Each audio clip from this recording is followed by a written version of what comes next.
Segunda carta de Paulo a Timóteo, capítulo 4, versículos 6 a 8, diz assim: Eu já estou sendo derramado como uma oferta de bebida. Está próximo o tempo da minha partida. Combati o bom combate, terminei a corrida, guardei a fé.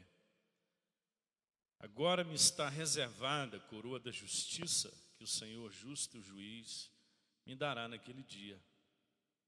E não somente a mim, mas também a todos os que amam a sua vinda. Nós estamos aqui falando sobre a vida, dizendo nos domingos que a nossa vida ela vai além da Copa, e a Copa quase acabou para nós mais cedo, né, queridos? Graças a Deus passou, né? Mas quem é brasileiro sofreu muito, né? A gente acabou, por um milagre, a gente acabou indo para as quartas de finais. Foram embora para casa já. 16 times e mais 8 times vão embora e vão ficando 4, depois 2. A gente já está no mata-mata, né? Até disseram o seguinte, que eles estavam convocando o goleiro Bruno para substituir o Júlio César, porque agora ia entrar no mata-mata. São as maldades aí do Face, né? Tem um esporte que eu não sei por que as pessoas gostam daquilo, mas eu acho que através dele a gente extravasa toda a nossa raiva, né? Chama UFC. Os caras entram e parecem animais, e a gente fica do outro lado. Eu não gosto muito, nunca parei para ver isso não. De vez em quando a gente vê umas cenas. Mas tem gente que diz assim: nossa, deixa eu ir embora que eu quero ver a luta. Isso não é luta. Isso é uma atitude animalesca, né? E aí o cara ganha a luta, mas vai para o hospital. Vai comemorar no hospital. Há muitos anos atrás, né, da nossa época, tinha um grande lutador que, por causa do islamismo, recebeu o nome de Muhammad Ali. E esse cara tem uma das lutas dele que ele venceu a luta, mas no final da luta ele recebe o cinturão, levanta o cinturão e cai e é internado com um traumatismo craniano. Isso é o boxe. Então, existem esportes e esportes. Esse é um dos esportes violentos em que mesmo o cara sendo vencedor, ele chega todo detonado. Essa é uma vitória que eu não gostaria muito de ter. E Paulo, falando da nossa luta cristã, ele diz assim: depois de terdes vencido tudo, permanecei inabalável. Essa é a vitória que Deus quer para nós. Uma vitória que no final de tudo a gente termina em pé. A gente termina inabalável. Esses dias eu vi uma reportagem com o Éder Joffre, com mal de Parkinson. Grande lutador, mas que não conseguia pegar no microfone. Tinha um soco fortíssimo, mas está terminando a vida dele limitado. Paulo, a gente conhece a história dele, né? Lá na conversão dele, depois de consentir na morte de Estevão, que foi o primeiro mártir do Evangelho, e a Bíblia diz que Estevão foi morto e as suas vestes foram colocadas aos pés de Saulo, e Saulo consentia na sua morte. E no capítulo 9 tem a sua conversão, e Deus envia Paulo à casa de Ananias, e chegando lá, Ananias apavorado, não sabendo o que fazer com aquele homem que era um grande perseguidor da igreja, Jesus aparece a Ananias e diz assim: pode receber esse homem, porque ele é um instrumento que eu escolhi, e agora ele vai saber o quanto importa sofrer pelo meu nome. Então o ministério de Paulo, ele começa nessa conjuntura de sofrimento por causa do Evangelho. E foi o próprio Jesus que disse isso a respeito de Paulo. Então, isso é o início do seu ministério. Agora nós estamos no final do seu ministério. Na verdade, essas são palavras de despedidas de Paulo. Paulo tinha um discípulo fiel, que era Timóteo, alguém que ele havia preparado para dar continuidade ao seu ministério. E ele escreve a sua última carta, essa foi a última carta que Paulo escreveu. Paulo estava preso em Roma quando escreveu essa carta, na iminência de ser decapitado, a lâmina já estava afiada para decepar a cabeça dele. E ele escreve essa carta a Timóteo dizendo o seguinte: eu já estou começando a ver o meu corpo estirado, minha cabeça sendo decepada, eu já estou sendo entregue por libação. Eu já estou sendo oferecido como uma oferta de sacrifício a Deus. Embora sejam palavras de despedida, você não tem Paulo lamentando o ministério dele.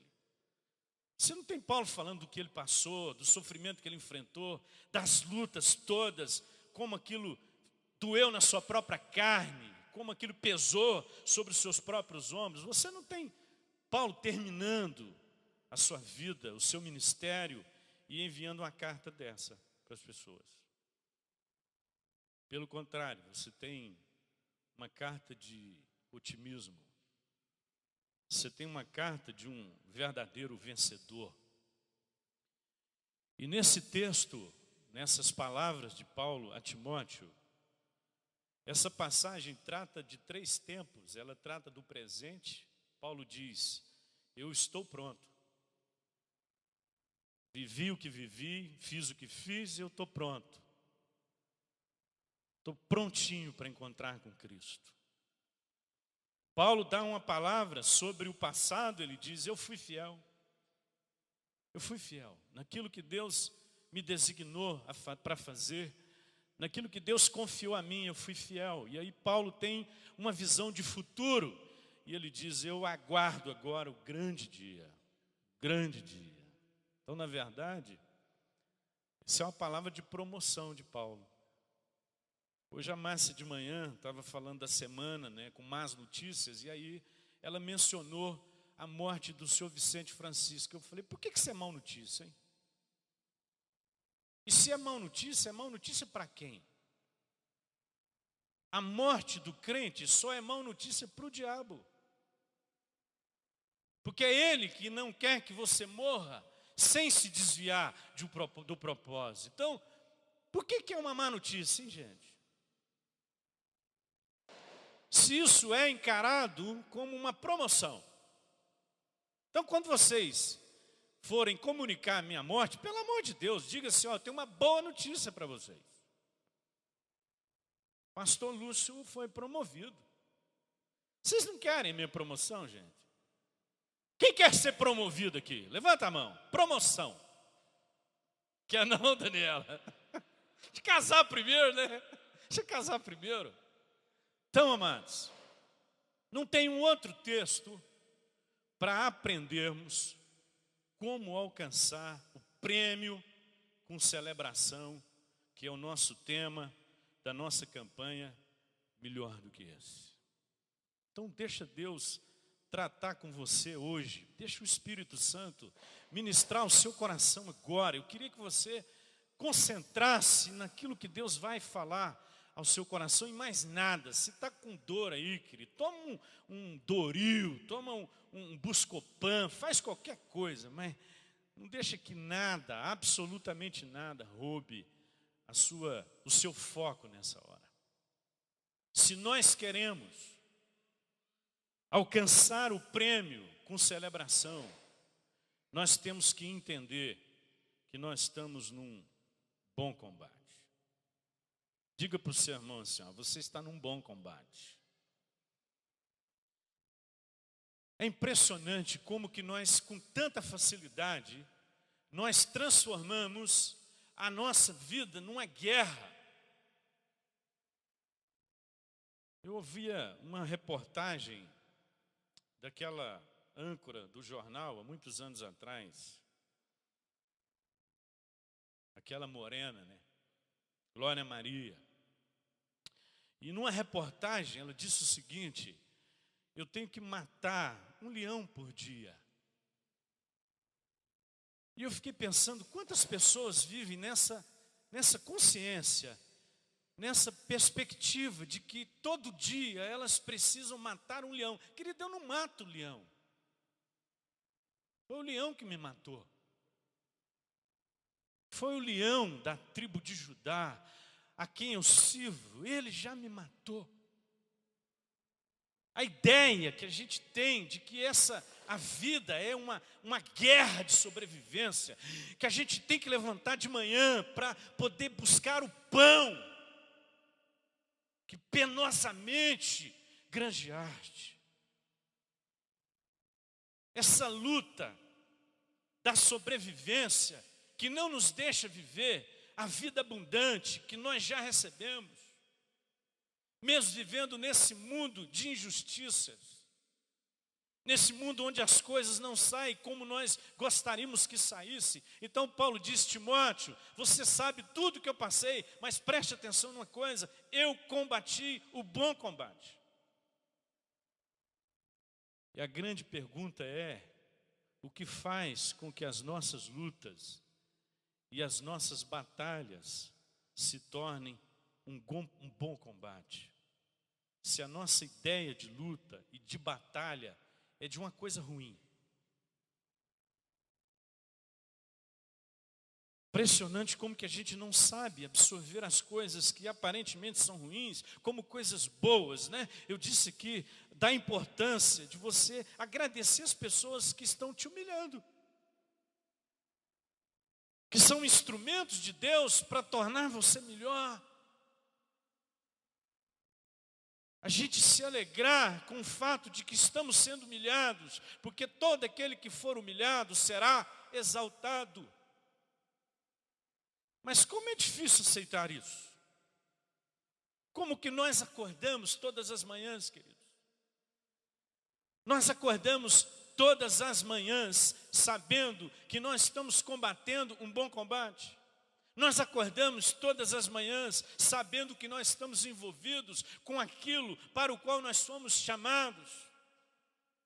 Acordamos todo dia com a consciência de que na trajetória nós não perdemos tempo com aquilo que não tem significado. Sabe por quê? Sabe por quê que o combate de Paulo era bom? Porque ele mantinha a mente e o coração nas coisas lá do alto. Ele escreve aos Colossenses e diz assim: gente, vou dar um segredo para vocês. Pensem nas coisas lá do alto.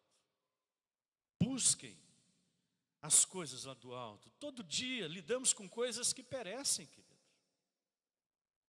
Nosso corpo perece, as vestes perecem, o carro perece, a casa perece, tudo perece. E Paulo diz para a gente viver, enfrentar a vida e chamar as nossas lutas e batalhas de um bom combate. Nós precisamos mudar a nossa maneira de pensar, precisamos mudar a nossa maneira de sentir. Paulo nos ensina que o bom combate é fruto dessa consciência. Eu sei em quem tenho crido. Você sabe, querido? Eu sei. As situações, por mais adversas que sejam e por mais desafiadoras que pareçam, elas não podem roubar essa consciência. Eu sei em quem tenho crido. Eu sei com quem que eu estou envolvido. Eu sei quem é o Deus a quem sirvo. Então Paulo não perde o foco. Ele transforma a nossa vida cristã numa grande corrida, e ele diz assim: assim eu corro também, não sem meta, assim luto, não como desferindo golpes no ar. Então o menino da Z falou assim hoje de manhã: pastor, vamos brincar de luta? Eu falei: vamos. Daí, é claro, eu fiquei dando soco no ar, né? Ele não vai suportar um soco meu. Então Paulo diz que quando a gente dá soco no ar, é porque a gente ainda não entendeu qual é a nossa carreira, qual é a nossa missão, qual é a nossa luta. Dar soco no ar, perder tempo, é a mesma coisa. Envolver-se com o que não tem importância, com o que não tem significado. Paulo ganha uma percepção tão mais profunda de luta. Ele sai do mundo visível, material, e diz o seguinte: a nossa luta não é contra carne nem sangue, mas contra principados e potestades, contra os dominadores deste mundo tenebroso. Então há algo que acontece na esfera espiritual, e a gente acaba transformando a nossa luta espiritual numa guerra física contra pessoas, contra filosofias, contra culturas, contra gente. Paulo leva isso sempre para o âmbito espiritual. Ele diz que o combate é bom porque não é uma corrida para a conquista, é uma corrida por causa do fato de que fomos conquistados. Eu não entrei na corrida para conquistar alguma coisa, eu só entrei na corrida porque Cristo já conquistou por mim. Isso faz toda a diferença, né, querido? Aí você entra na luta e diz: e aí, você está com esperança de que vai ganhar? Digo: não, eu já ganhei. Eu só estou na corrida porque eu ganhei. O fato de eu entrar na corrida significa que eu já ganhei. Então, a nossa mentalidade é bem outra. Então, nós estamos nessa luta, e essa conquista que Cristo já fez por nós, e agora me deu o privilégio de fazer parte dela. Então, querido, eu não luto contra a doença, eu não luto contra a fome, eu não luto contra a miséria, eu não luto contra a verdade, eu não luto contra a mentira, mas eu luto a favor da verdade. Não lutamos contra a injustiça, lutamos a favor da justiça.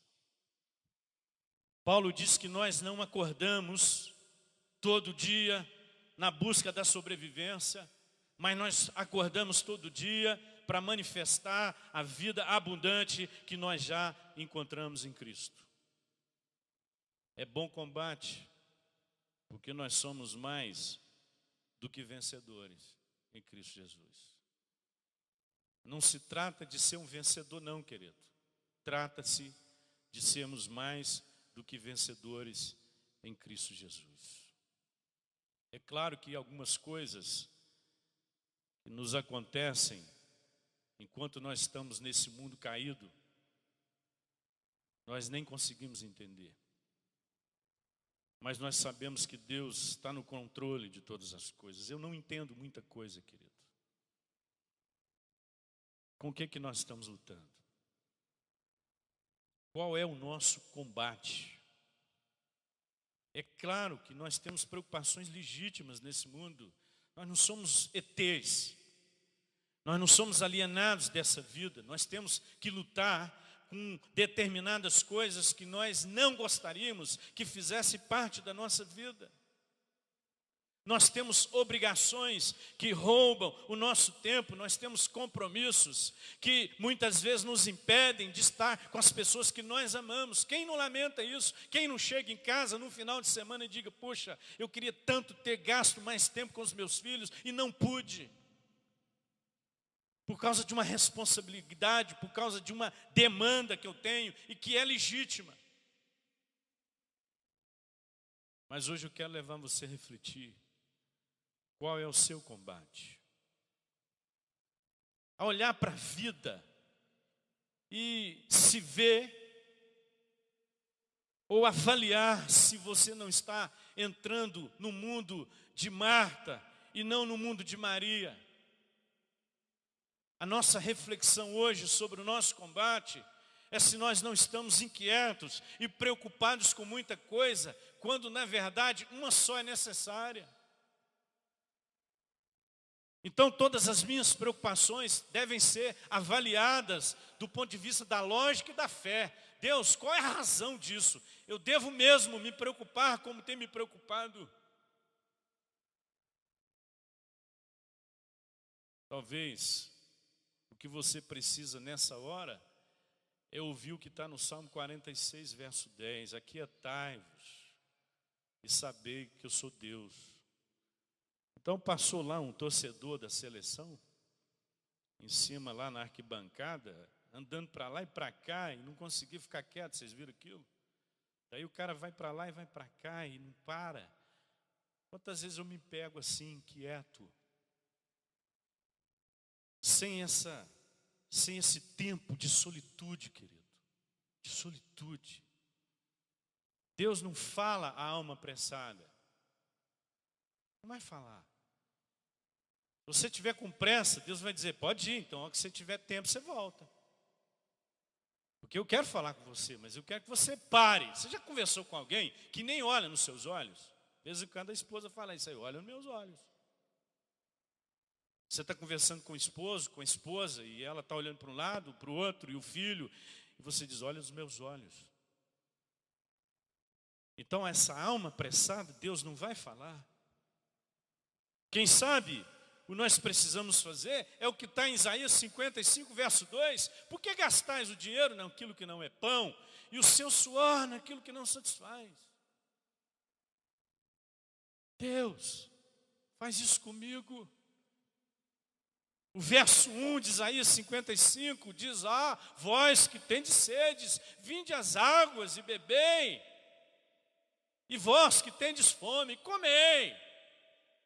Sem dinheiro e sem preço, vinho e leite. Mas como que eu vou comprar sem dinheiro e sem preço? Nesse mundo onde tudo depende dele. Não, mas eu tenho algo para você, sem dinheiro e sem preço. Então, para de gastar a sua vida, pare de lutar com coisas tão insignificantes. Eu vou falar uma coisa para vocês, quando eu tinha meus 20 e poucos anos, 30 e poucos anos, 20 e poucos anos, eu nadava, eu jogava 3 horas direto, era uma coisa. Hoje se falar assim, pastor, dá uma aquecida aí para o senhor jogar, já era, querido. Se eu ficar aquecendo, eu já canso. Hoje eu tenho que saber exatamente quais são as prioridades. Eu tenho que saber onde eu devo investir a minha vida. Então Paulo está dizendo, nós estamos envolvidos num bom combate. As pessoas podem achar que você está desesperado, está angustiado, está dando soco no ar, está perdendo tempo, mas diga para ela, não, querido, eu estou envolvido num bom combate. Não importa o que eu tenho que passar, importa é onde eu vou chegar.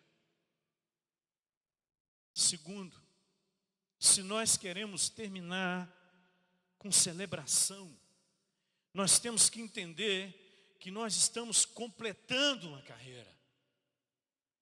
Nós estamos num processo, a gente não gosta de processos. A nossa geração, ela se tornou imediatista. Aquela história de que o tempo, a gente precisa semear, a gente precisa dar tempo para que o sol e a chuva venha, para que a planta, a semente germine, a árvore cresça e o fruto venha. Isso não entra na nossa cabeça numa sociedade extremamente imediatista, tecnológica, tudo tão rápido. Eu estou falando aqui, essas palavras daqui a pouco vão ecoar em tantos lugares no mundo. Você está lá curtindo aquele momento com a família, daí a pouco alguém tira uma foto sua e já está todo mundo dizendo, vidão, hein? Estou falando, só bota foto minha no WhatsApp quando eu estiver orando. Aí fica todo mundo sabendo onde você está, o que você está fazendo. Então, nessa geração tão imediatista, nós não conseguimos entender o que é carreira. Eu sou do tempo, querido, que a gente falava de carreira profissional. O cara entrava numa empresa e fazia carreira. O cara tinha 20, 30, 40 anos de empresa. Isso está acontecendo com o Livar?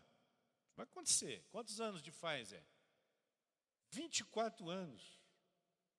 Tendência agora não é essa mais, querido. Eu quero ficar 2 anos numa empresa, 3 anos. Então, essa coisa de carreira, isso não entra na nossa cabeça. Então, Paulo está dizendo, olha, você vai celebrar o prêmio, mas põe uma coisa na sua cabeça, você está completando uma carreira. A sociedade se divide em 3 grupos.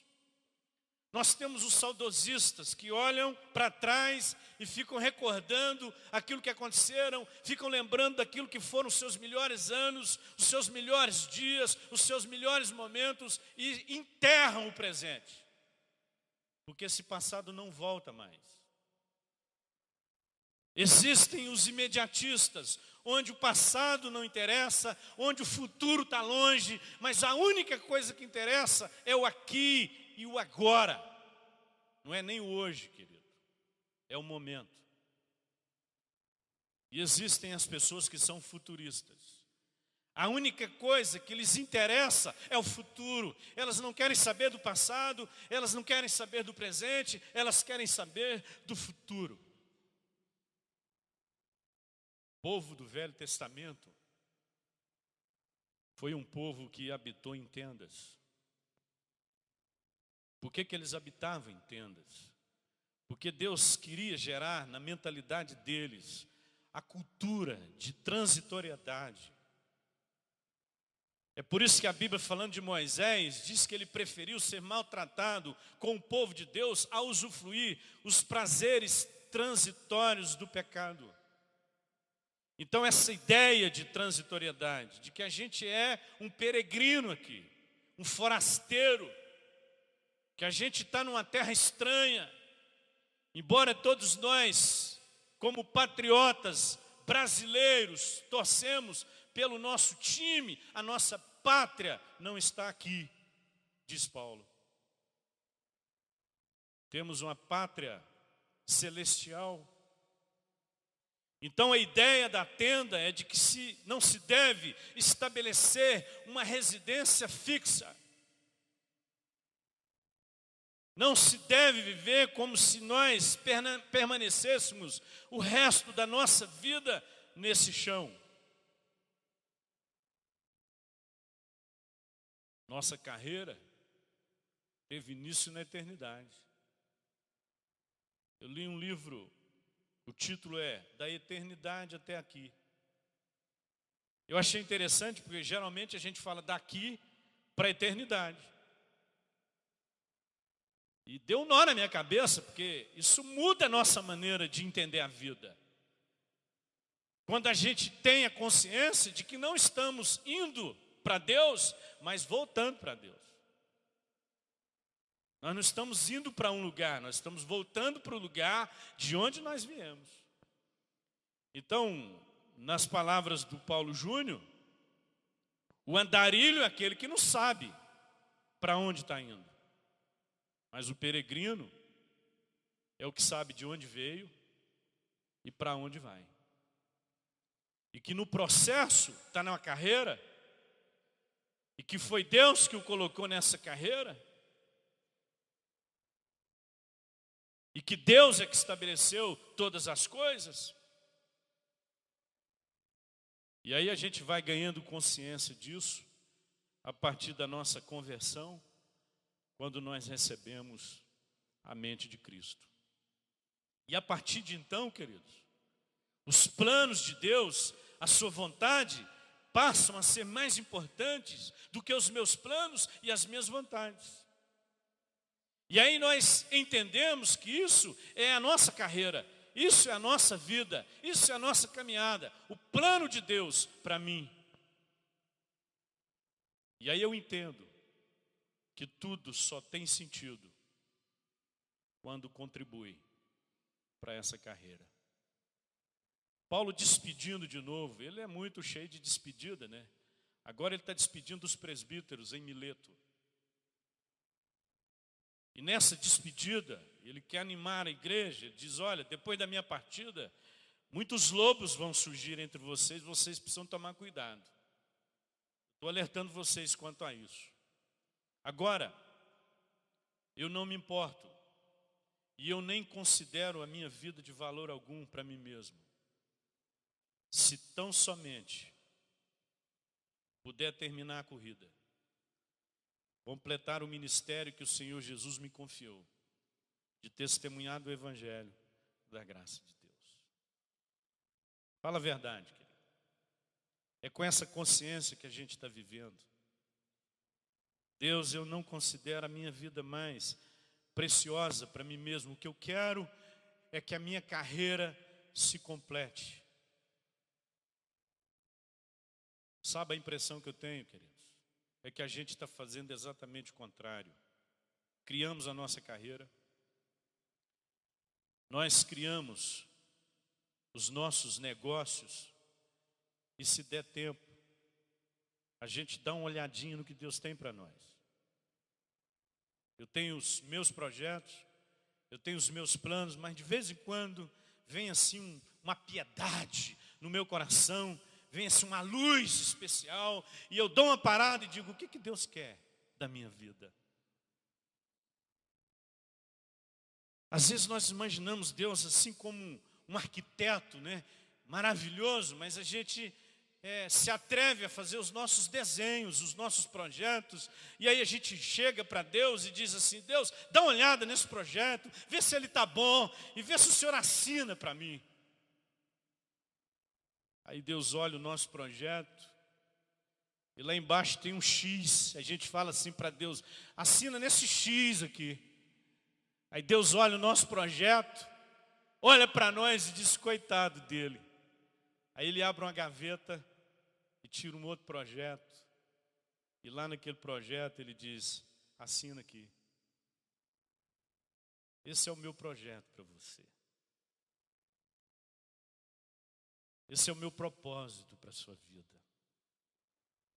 Quando nós entendemos isso, querido, a vida começa a ter um novo sentido. Eu terminei a carreira. Eu sei que na nossa vida há muitos projetos e que são abandonados pelo caminho. Há muitos sonhos que são abortados. Muita esperança perdida pelo medo, pelas decepções. E todos os dias nós enfrentamos situações que tentam nos fazer desistir. Minha palavra para você hoje é: não desista. Deus te colocou no caminho. Deus te colocou nessa trajetória, na corrida cristã. E nessa corrida cristã, vencedor não é quem chega em primeiro lugar, mas é quem chega. É quem não desiste. É quem tem senso de destino. Ninguém aqui é capaz de lembrar da vencedora da maratona das Olimpíadas de Los Angeles. Mas todos se lembram de Gabriele Enders, que é uma maratonista suíça que atravessou a linha de chegada assim. Vocês lembram disso? Quem ganhou aquela maratona? Ninguém lembra. Mas dessa mulher que não desistiu, todos nós lembramos. São muitas as pressões que eu e você sentimos todo dia para desistir. E muitas vezes, queridos, desistir dos nossos sonhos, desistir do seu casamento, desistir da sua família, desistir dos seus sonhos, sonhos que Deus gerou no seu coração. E muitas vezes os nossos próprios familiares, não entendendo a visão de Deus, eles vão ser esse instrumento para você desistir. Porque eles acreditam que estão pensando no melhor para nós. Eles nos amam. Mas eles podem estar equivocados quanto ao propósito que Deus tem para nós. Então é em Deus que eu tenho que buscar a direção. É em Deus que eu tenho que buscar o discernimento. Agora, todo atleta, toda pessoa que entra na corrida, ele tem um primeiro inimigo a vencer, que é a si mesmo. É vencer os seus medos, vencer as suas limitações. Por isso Paulo diz: eu esmurro meu corpo e eu reduzo a escravidão. Sabe qual que é o problema da corrida?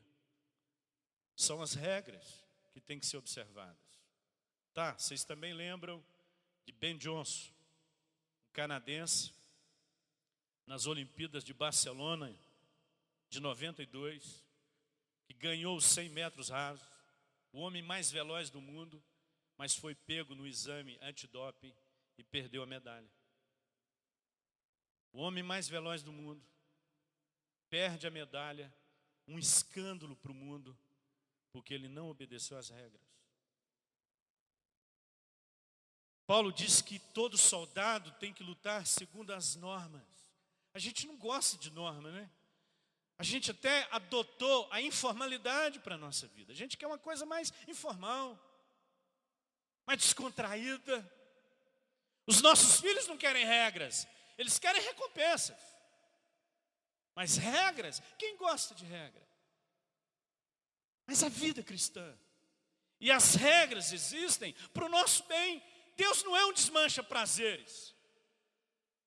Deus é alguém que nos canaliza para o verdadeiro prazer, para o verdadeiro sentido da vida. A Bíblia diz que os mandamentos dele não são penosos. O que Deus tem para nós é vida, é paz, é esperança. Eu sei o pensamento que tenho a respeito de vós, que é de paz e não de guerra. É isso que Deus tem para nós. Agora, muitas vezes o bico fica desse tamanho, porque a gente não entende o que o Pai está dizendo. Toda disciplina, no momento que ela é aplicada, parece ser a pior coisa do mundo, mas depois produz fruto de arrependimento. Alguém que já agradeceu o pai ou a mãe pela surra que tomou?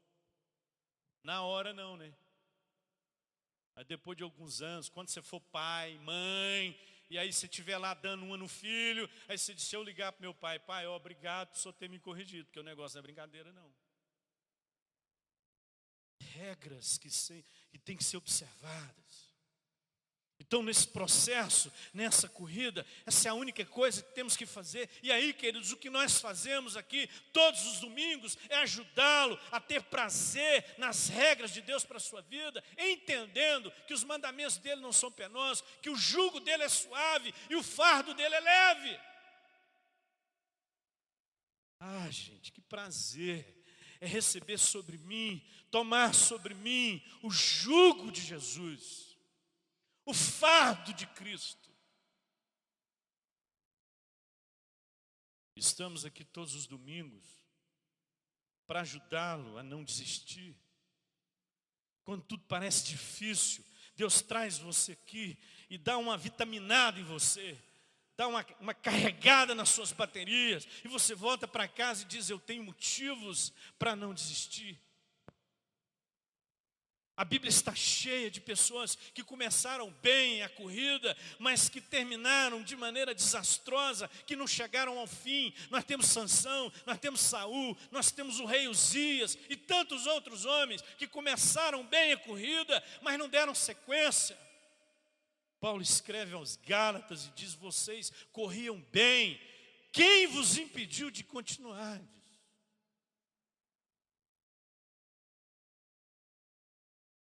Verso 7, Paulo diz que a carreira só é possível por causa da fé. Eu combati o bom combate, eu completei a carreira e eu guardei a fé. A fé que vai além da compreensão, a fé que vai além do possível. Guardar a fé não como algo que eu desenvolvo, e sim como algo que me desenvolve. Eu não fui chamado para desenvolver a fé, eu fui chamado para ser desenvolvido por ela. É uma pretensão nossa, né, queridos? Pensarmos que somos capazes de desenvolver a fé. Agora, eu posso ser desenvolvido por ela. Não é fé que eu guardo, mas é fé que me guarda. A ideia, no original, não é de alguma coisa que eu coloco aqui dentro, mas é alguma coisa que me coloca dentro. É uma fé que me protege, é uma fé que me garante, é uma fé que me guarda, que me segura. Por isso que a grande pergunta intrigante de Jesus é essa: quando vier o Filho do Homem, achará fé na terra? A gente pensa que o mundo está desenvolvendo em fé. Existe de um lado o ateísmo que cresce, mas por outro lado existe a fé equivocada que se agiganta. Essa é pior, querido. Pior do que lidar com o ateísmo é lidar com uma fé equivocada, porque as pessoas não mudam. Um ateu é alguém que quer ser convencido do contrário. E alguém que tem uma fé equivocada é alguém que quer convencer.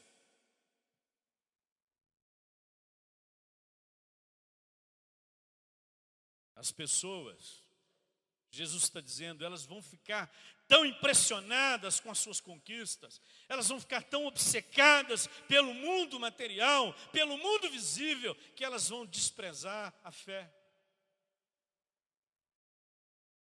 Por que o justo viverá por fé? Por que não é o crente que vai viver por fé? Mas quem vai viver por fé é o justo, porque justo é aquele que desenvolve a fé não a favor de si mesmo, mas da justiça. Por isso, justo. O justo viverá por fé. É aquele que vive para que a justiça seja feita. Então, o mundo não será transformado por crentes. O mundo será transformado por justos. Quando a justiça for vista, quando estivermos comprometidos com ela, bem-aventurados que têm fome e sede de justiça. Então a fé não é um patrimônio nosso, a fé é algo que nós recebemos para ministrar na vida do outro, para compartilhar a vida com o outro. Fé é o exercício, não a favor da minha crença, mas é o exercício a favor daquele que não crê. Isso é fé. E quando se trata de fé, nós temos um problema de concepção e não de execução. O que é ter fé? Quantas vezes nós usamos a fé para viabilizar a nossa vontade e não para executar o propósito de Deus? Você participa dos cultos em muitas igrejas e o apelo que é feito nessas igrejas é: você precisa ter fé para trazer a vontade sua até Deus e Deus realizá-la.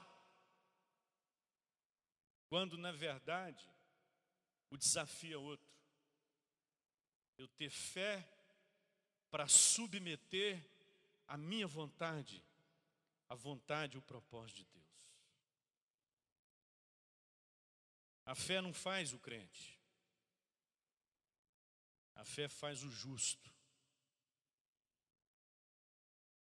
E não é um crente que vai, um marido crente que vai tornar a esposa feliz. É um marido justo.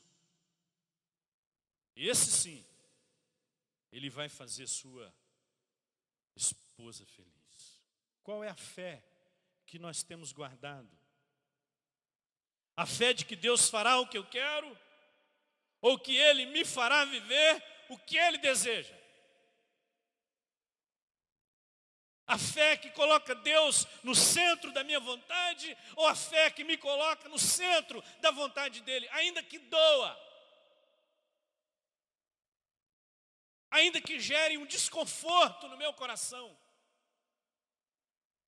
ainda que traga uma perturbação para a minha alma, mas é aquilo que Deus quer.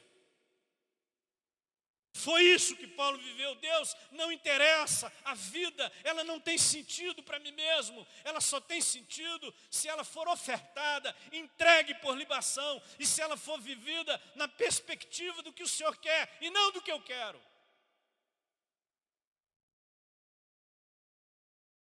Fé que faz prevalecer os meus sonhos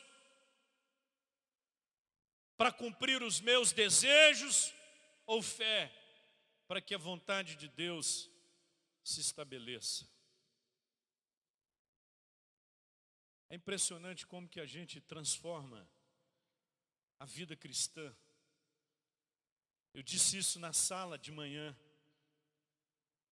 O que nós temos na Bíblia é um Deus que passa o tempo todo nos buscando. É um Deus que chega e diz assim: Luiz, onde estás? E aí o diabo inverte isso de uma maneira tão extraordinária, tão maligna, que a gente começa a fazer a seguinte pergunta: Deus, onde estás? E a nossa fé passa a estar calcada num Deus que eu tenho que procurar, e não no Deus que me procura o tempo todo. Um Deus que já providenciou tudo o que eu preciso, e que não há quem busque a Deus. Você pode ir numa vigília, você pode ler a Bíblia, você pode orar, mas não há quem busque a Deus. Há Deus que nos busca, e por Ele nos buscar, eu oro. Por Ele me buscar, eu leio a Bíblia. Por Ele me buscar, eu jejuo. Por Ele me buscar, eu o encontro. Então essa é a fé que nós temos que guardar. Uma fé que não depende do meu esforço.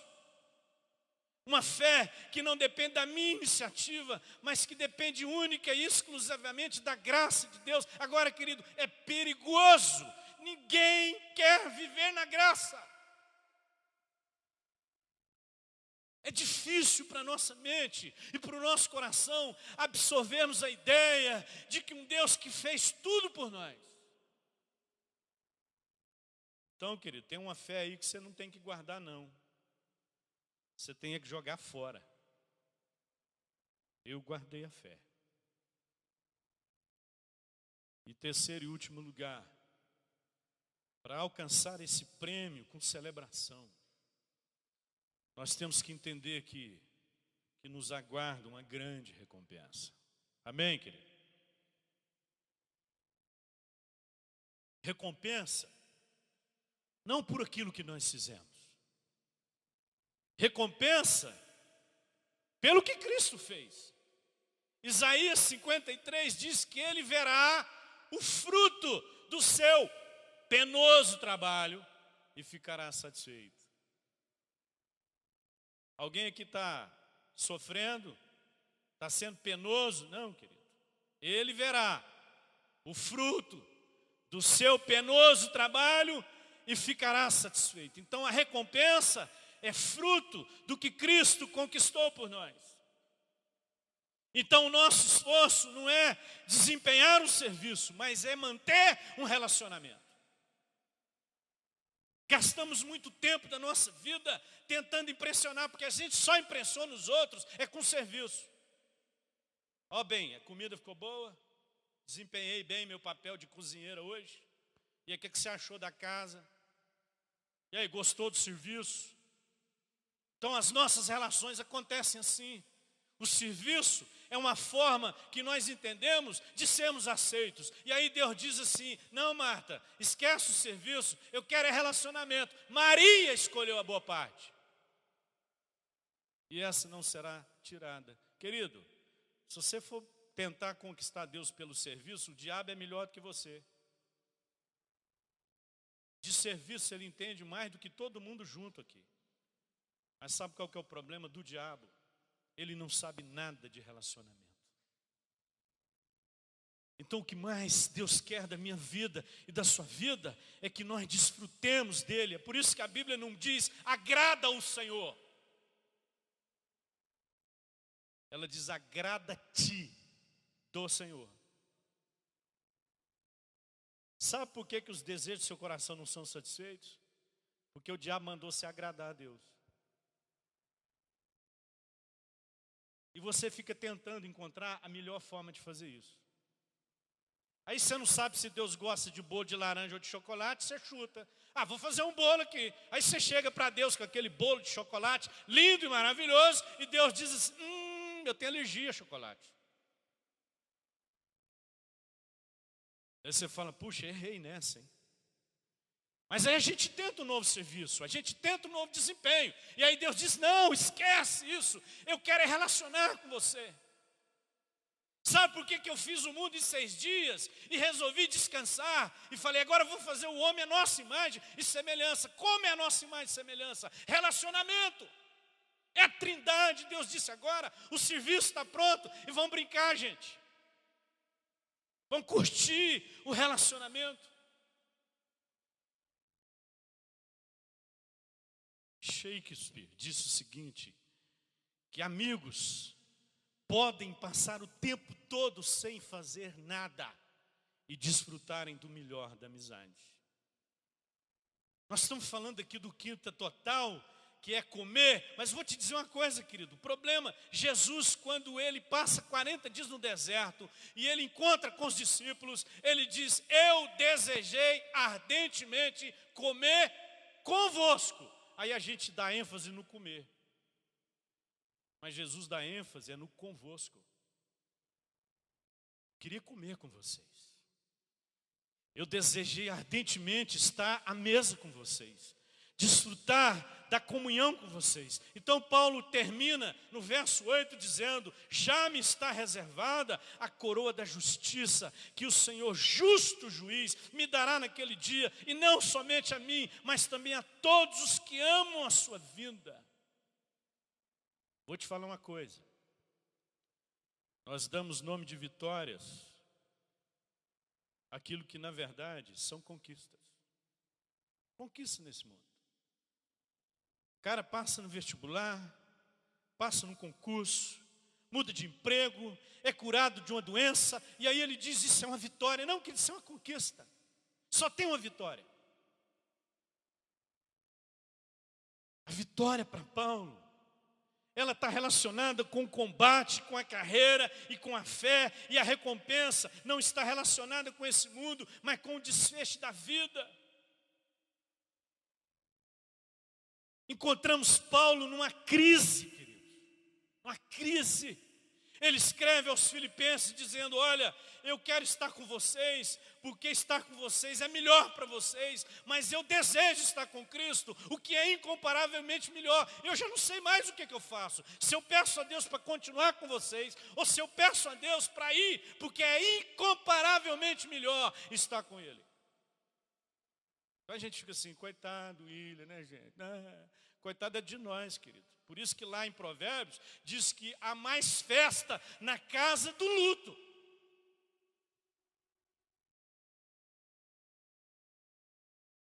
Por que Paulo pensa assim, hein? Que nível esse homem chegou a ponto de dizer que estar com Cristo é incomparavelmente melhor. E ele foi arrebatado, tá? Viu coisas assim impressionantes. Eu acho que Paulo era o cara que, quando via alguém com a lança, ele ficava assim, podia me acertar. O cara podia me pegar aqui. Quando ele estava aqui para ser decapitado, ele falou assim, graças a Deus, eu consegui. Até que enfim, vou morrer. Até que enfim, eles vão cortar minha cabeça. Ó, Timóteo, se eu tivesse condições de estourar um vinho, não chileno, né?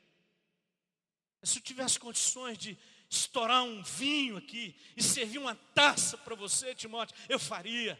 Sabe por quê, Timóteo? Porque agora, já agora, está me reservada uma coroa da justiça. Os inimigos de Paulo acharam que estavam dando fim à sua vida, mas eles estavam estabelecendo um novo começo.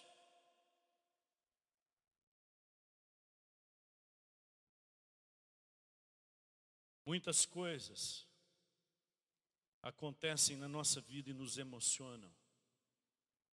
Mas o segredo desse homem, que chega ao nível espiritual de dizer, eu desejo partir e estar com Cristo, me impressiona.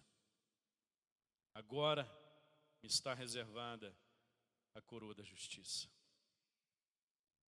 A justiça de Deus não está apoiada em obras que nós praticamos, queridos. mas no sangue de Cristo,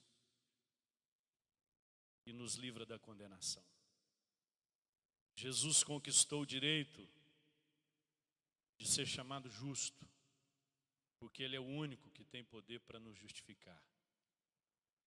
Paulo diz a coroa da justiça. O pecado foi vencido, a morte foi vencida, a verdade prevaleceu.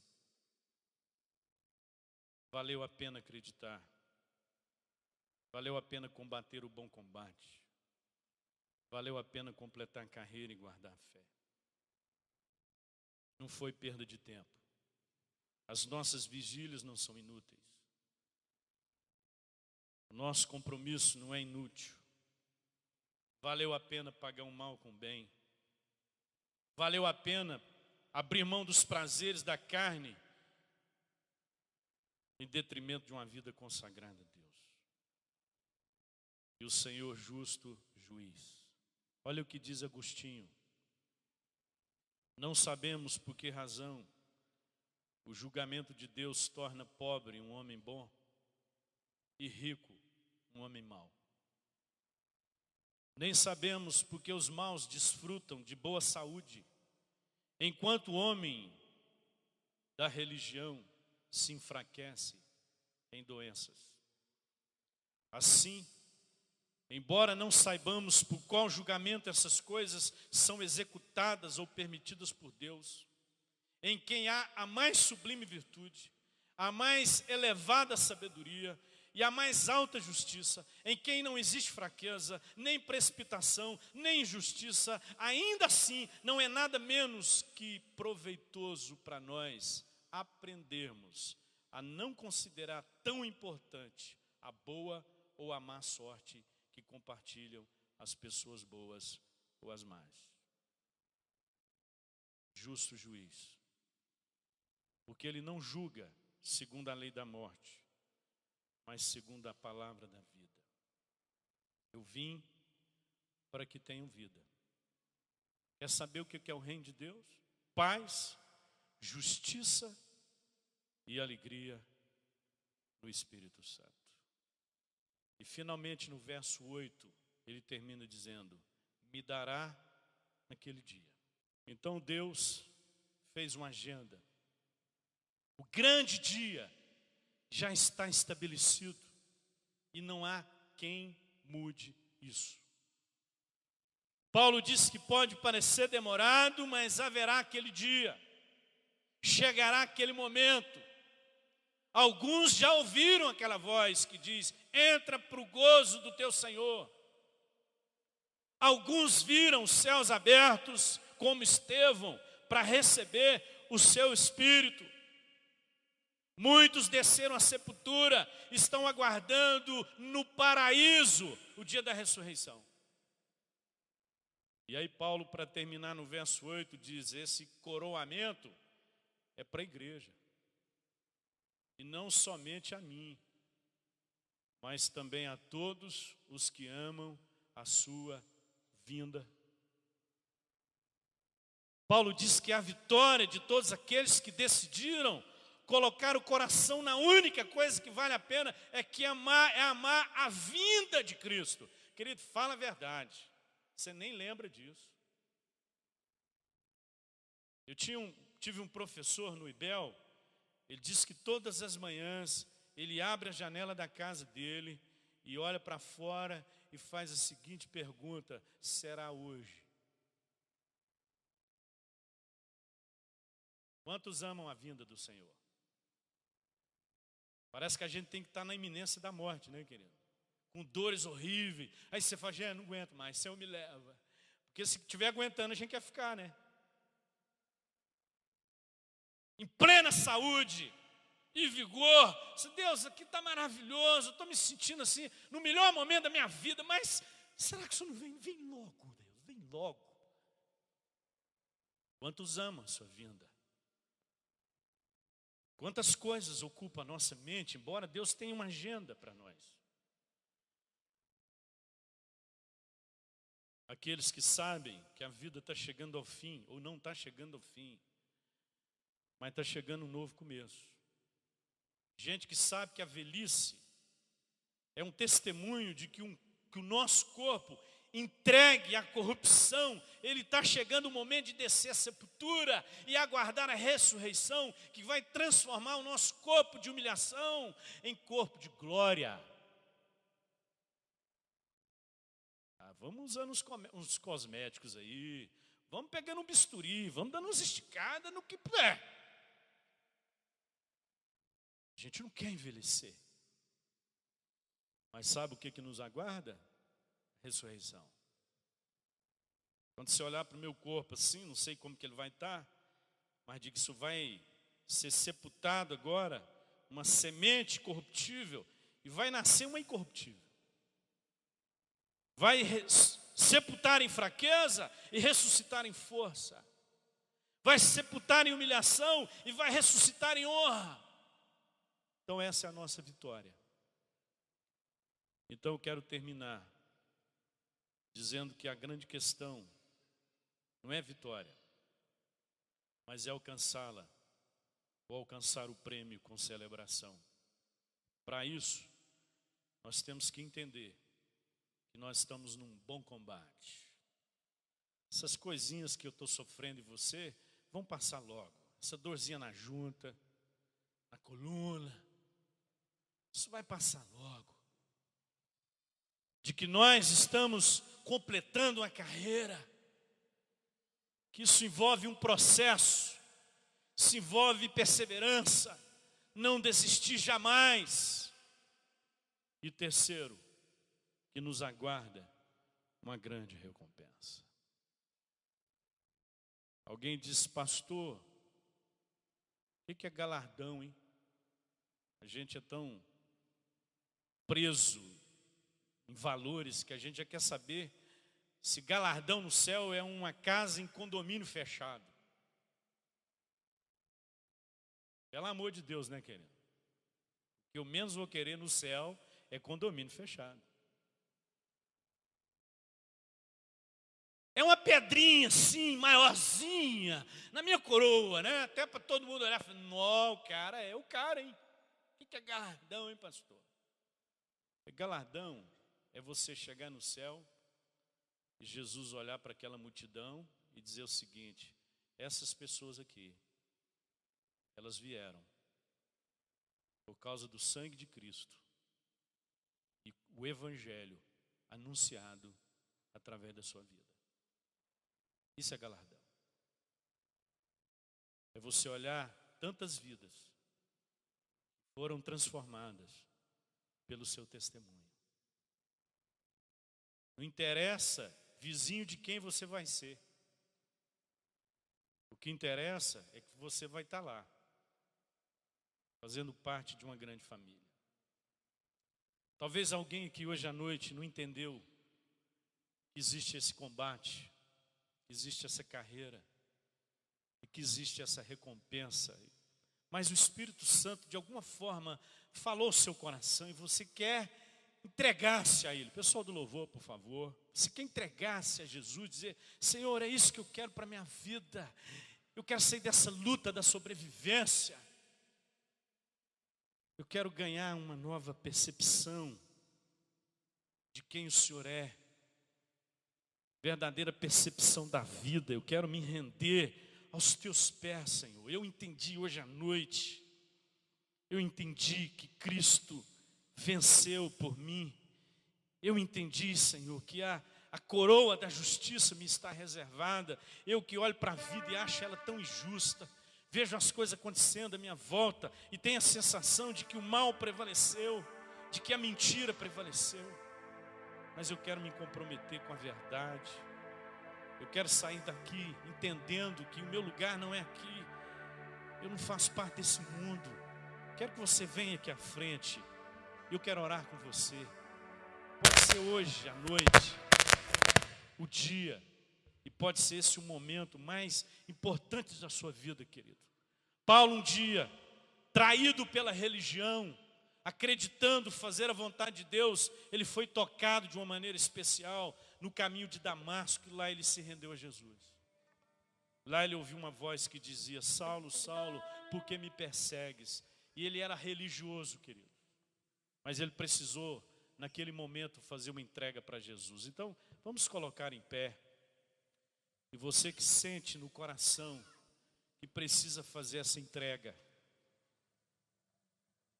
Não sabemos o dia da nossa partida, mas uma coisa eu sei: aqueles que aceitarem a Jesus irão para a vida eterna, e aqueles que não aceitarem a Jesus irão para a condenação eterna.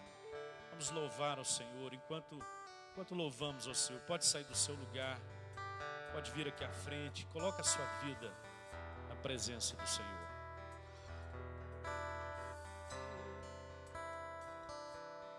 Aleluia, Jesus.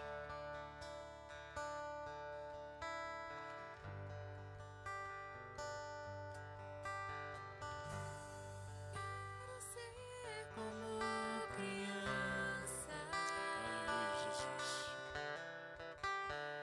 te amar pelo que é. Hoje é dia de voltar à inocência, querido. Acreditar. Para inocência, Pede ao Espírito Santo para que desenvolva em você uma fé genuína, verdadeira. acreditar em ti. Quantas vezes somos levados, querido, Mas às vezes sou levado queremos crescer a nossa forma, a nossa maneira, na vontade de crescer. queremos viver a nossa independência, mas somos totalmente dependentes do Senhor. Diga para Deus hoje: eu preciso do Senhor, eu dependo do Senhor.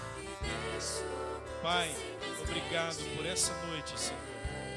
Obrigado pela Tua palavra, que nos faz entender que estamos num grande, num maravilhoso combate, Senhor. Compromisso com o reino, com o Evangelho de Cristo.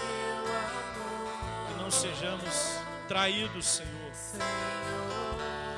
pelos falsos conselhos. Que sejamos conscientes da carreira que estamos correndo, Senhor. Que cada um aqui persevere, aquelas pessoas que nessa noite tomam uma decisão de entregar a vida a Jesus, de ter o coração e a mente voltados para as coisas lá do alto.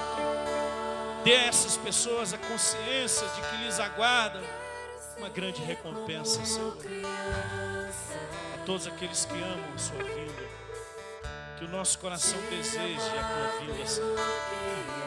Sustenta a nossa vida nas tuas mãos. Cumpra em nós a tua vontade, o teu propósito, Senhor. Em nome do Senhor Jesus. Amém. Amém. Deus te abençoe, querido. Vai em paz. Acreditar em ti. Mas às vezes sou levado pela vontade de crescer. Torno-me independente e deixo